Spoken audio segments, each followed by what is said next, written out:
la canasta básica, lo que es la básica total, y la básica que te marca la indigencia. Las dos están por encima de la inflación anual. Sí. Y 10 puntos en algunos 45,5 la inflación de alimentos y 39,1 la inflación de la canasta básica total. O sea que, como vos decís, por encima de la inflación y muy por encima de los salarios, ¿no es cierto? Así es. Bueno, primero porque la canasta de consumo general, por ejemplo, tiene mucho más rubros que no aumentaron. Educación, o que aumentaron poco como Sí, o estuvieron congelados. O estuvieron congelados. La canasta básica alimentaria obviamente no tiene ningún producto de tarifa de servicios públicos, que está muchos congelados, por lo menos acá en el Gran Buenos Aires. Así que ese tiene el mayor impacto. Y en la canasta básica total, esos rubros sí se incluyen. Sí, pero los tenés congelados. Pero los tenés congelados. Por eso es un poco más bajo, pero hay otros rubros que, por ejemplo, las clases medias y medias altas consumen mucho en educación, por ejemplo.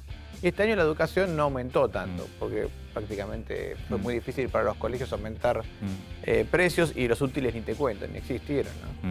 Entonces esos rubros dieron un poquito menos. Por eso la gente de más bajos recursos terminó teniendo mucha más inflación que la gente de alto recursos. Ahora, y que la inflación esté básicamente, está en todos lados, ¿no? Pero esté todavía más marcada en alimentos. ¿Es por tener la maldición de ser un país que produce alimentos? No, porque en realidad los alimentos no tienen tantas restricciones legales. Simplemente, fíjate que, por ejemplo, indumentaria aumentó mucho más que alimentos. Sí, 60 y no tantos. tenemos la maldición de exportar indumentaria. No, es simplemente... A ver, hay que tener en claro esto. La inflación en sí es un proceso que afecta a todos los precios. Cuando el gobierno mete mano y trata de distorsionar precios, porque distorsiona el precio del gas, congela el gas o el transporte o lo que fuera, lo único que hace es desviar ese exceso de dinero a otros bienes. Si vos no tenés que pagar electricidad, por ejemplo, bueno, esos pesos que sobran van a ir a consumir alguna otra cosa. No es que desaparecen de la nada. Entonces termina presionando sobre otros rubros. Y eso lo que genera es una distorsión de precios relativos que después la terminás pagando con más inflación. Dos casos conocidos sobre ese tema. Uno fue hace poco, cuando Macri tuvo que corregir los precios relativos del gas, de la electricidad y el transporte a principios del 2016 y se le disparó la inflación. Y el más conocido de todos, el Rodrigazo, ¿no? Sí. Cuando vos tuviste cuando Celestino Rodrigo tuvo que acomodar todos los precios de la economía que venían todos distorsionados y se le dispararon los precios, el dólar, los salarios. Todo.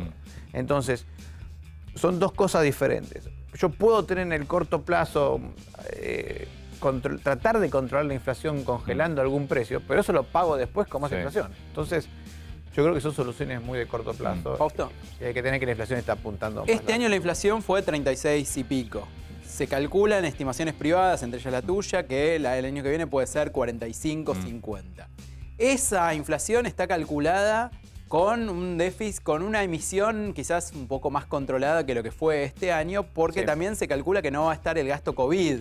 Se calculaba que no iba a estar el gasto COVID, o sea, que no iba a haber ATP, no iba a haber IFE, por lo tanto la inflación podía ser, digamos, en ese orden, del 50%.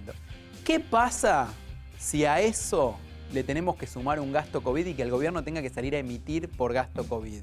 ¿A cuánto se puede ir la inflación? Mira, dos cositas. Primera aclaración. La inflación tiene rezagos. O sea, la emisión, lo que estamos viendo ahora de inflación posiblemente es la emisión de hace 8 o 9 meses. Claro. ¿No? Entonces, puede pasar que en gran medida lo que estamos proyectando de inflación es por la emisión ya realizada, digamos, ¿no?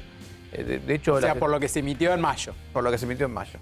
Históricamente Argentina tiene entre 12 y 18 meses de rezago entre la emisión y la inflación. Eso es muy importante tenerlo en cuenta porque no pasa que emitís y al otro mes tenés inflación. No es así. Pasan 12 y 18 meses porque hay contratos que son más largos, porque... Sí, lo que es peor todavía, porque quiere decir que ya los escenarios de inflación alta son 2 años, 3 años por delante. Exactamente, exactamente. Por eso no estamos proyectando que baje la inflación por un periodo largo. Pero ¿se le puede poner un número a eso? O sea, si hubiera que salir a emitir porque tenés que aumentar el gasto para contener una situación de un cierre, por ejemplo, de la economía, no total, pero parcial. En ese caso, yo creo que podrías ver una aceleración de la inflación a finales del 2021 que te va a impactar en el 2022 más que ¿cuánto? Pero ahí puedes estar hablando de 5 o 6 puntos más. Hay que ver de qué estamos hablando.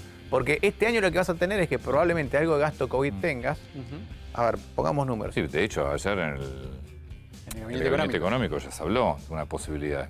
No Sí. será el ATP, será un repro, no será el IFE, será el IFO, no sé, pero algo van a tener que hacer. Algo van a hacer. 40 y pico % de pobreza en la Argentina. Es enorme. Pensá esto, el gasto COVID en el 2020 fue 3 puntos del PBI. A eso se le sumó una cadena de recaudación y terminaste con un déficit primario de 6,5 puntos. O sea, 6 puntos más que el año 2019. Es decir, la Argentina gastó 6 puntos más de lo que recaudó. Exacto. 6,5. 6,5. Libre de gasto de deuda. Que Sin creo que contar los fueron intereses de la bajos deuda. este año, Sí. en 2020, perdón. Si no estás en 9% de déficit. Lo cubrió todo emitiendo. Lo cubrió todo emitiendo y con algo de deuda. También pudo colocar deuda Bueno, está en pesos. En definitiva,